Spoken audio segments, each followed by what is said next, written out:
इसी वजह से इसको चुना गया वर्ल्ड हेरिटेज। शाह आलम सरकार की दुआ की वजह से उसके वहाँ बेटा हुआ। ऐसा लंगर मैंने नहीं खाया कहीं। जो आपकी दुआएं कबूल ना होती हो, ये जो नज़ारा है शायद अहमदाबाद की एक भी मस्जिद में आपने नहीं देखा होगा। और अब हम आ गए हैं जो रिवर फ्रंट पे।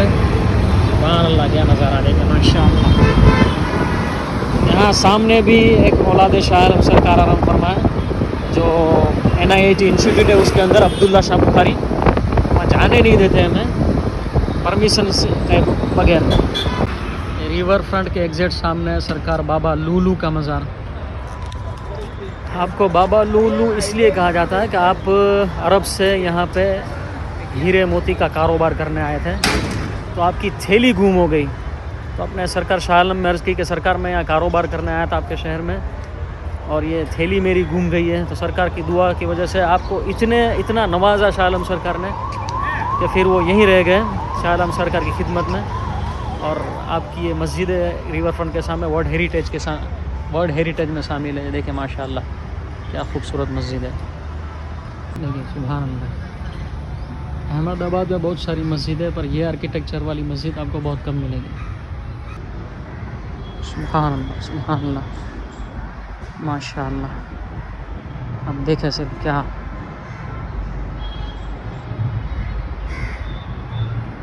आर्किटेक्चर देखें आप सिर्फ, सुभान अल्लाह।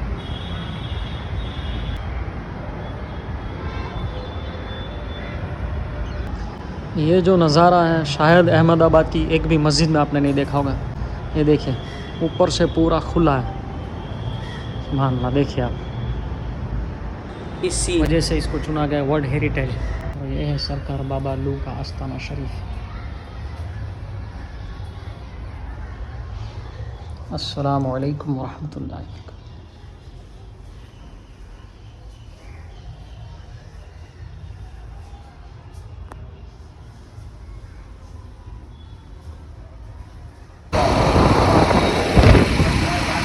ये बाबा लू से आगे रिवर फ्रंट के थोड़े आगे ये सरकार शाह आलम सरकार के चौथे नंबर के साहबजादे शाह भिखन, जिनको मोहम्मद बेग के नाम से जानते हैं।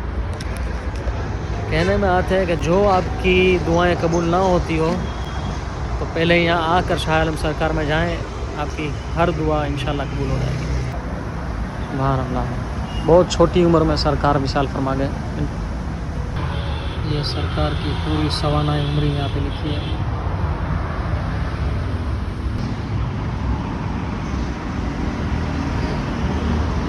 एक सुल्तान के वहाँ बेटा नहीं हो रहा था, तो शाह आलम सरकार की दुआ की वजह से उसके वहाँ बेटा हुआ।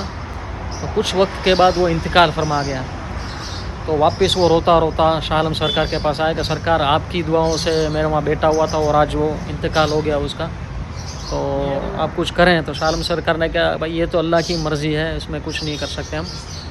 तो फिर वो रोता रोता वो बोलने लगा कि सरकार आप कुछ नहीं करोगे तो हमारे ऐसे बंदे क्या करेंगे, हमारे गुलाम आपके हम क्या करेंगे।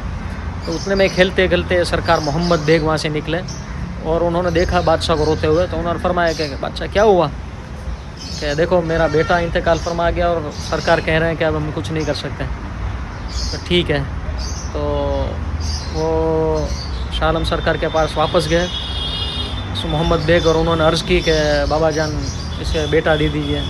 तो शाह आलम सरकार ने फरमाया तो आप जानते हो कि इसके बदले में क्या देना पड़ेगा। तो मोहम्मद बेग ने कहा कोई बात नहीं। तो फिर शाह आलम सरकार की ये ताकत थी जो अल्लाह ताला ने उन्हें अता करी थी कि आपकी जो मोहम्मद बेग की जो रूह थी वो बादशाह के बेटे में को अता कर दी और उसको ज़िंदा कर दिया और सरकार मोहम्मद बेग वहीं इंतकाल फरमा गए। और शाह आलम सरकार उससे बहुत ही रंजीदा हुए और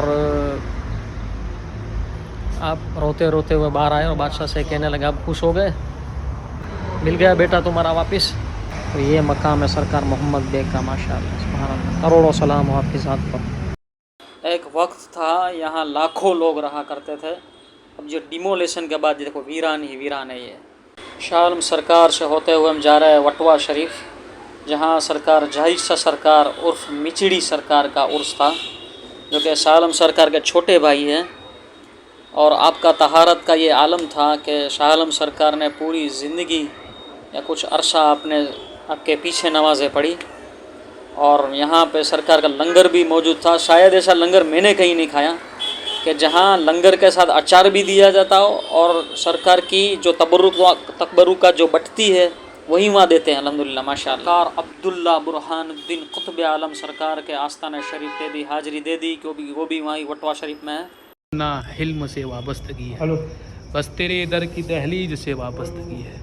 अगर तेरी दहलीज से मैं खाली गया फिर मुकद्दर में बर्बादी से वाबस्तगी। बाबा जी अपनी अस्सलामुअलैकुम भाई। और अब हम आ गए सुल्तानुल गुजरात सरकार सिराजुद्दीन मोहम्मद शाह आलम सरकार के आस्थान शरीफ पे।